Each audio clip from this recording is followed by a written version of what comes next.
La categoria cadetti chilogrammi 46, scontro finale nessuna, Astu e Sant'Orato Lorenzo. Sul tatami per l'incontro di finale nella categoria 66 kg, Schiocchetta Mirko del Giro di Vittorio Veneto con cintura bianca.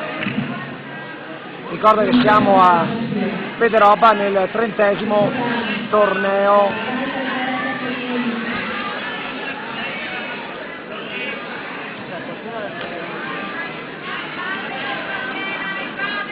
fino ad ora Schiocchetta ha vinto tutti gli incontri precedenti per il Pon, ora sta affrontando la prova più difficile,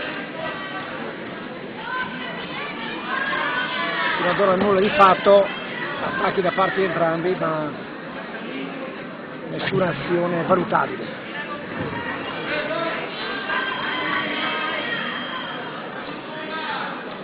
Si preparano per l'incontro di finale Marcus Mirko del Toulouse Master.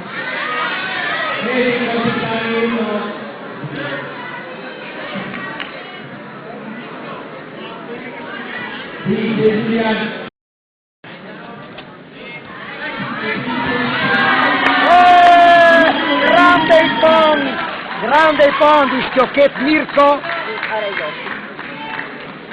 a 2 minuti dall'inizio dell'incontro scarsi e si aggiudica la categoria 66 kg.